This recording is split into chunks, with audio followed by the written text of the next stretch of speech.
জপ, ধ্যান ও সমাধি হল সাধনার তিনটে পর্যায় মাত্র।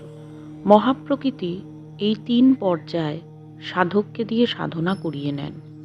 মহাপ্রকৃতিরূপী মহাসমুদ্র যখন দেহরূপী আধারে প্রথম প্রবেশ করে, তখন জোয়ার ভাটার দ্বৈততা দোটানা থাকে।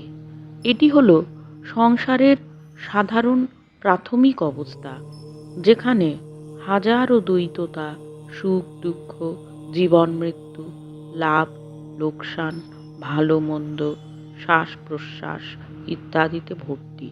এই দোটানার মধ্যে জপ হলো সাধনার অঙ্গ। একটি নাম নিয়ে এই হাজার দোটানার মধ্যে দিয়ে চলার অভ্যাস, সাহস ও শক্তি।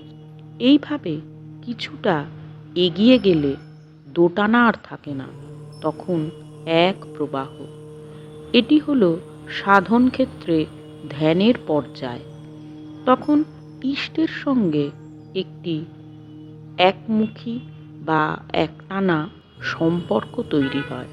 এইভাবে উজিয়ে একেবারে মূলে চলে গেলে দেখা যাবে সেখানে প্রবাহ স্তব্ধ ও নিরুদ্ধ, তুষারাবৃত শুভ্রোজ্জ্বল পর্বতশৃঙ্গ, মৌন সাক্ষীরূপী ভাস্বর চৈতন্য স্বরূপ।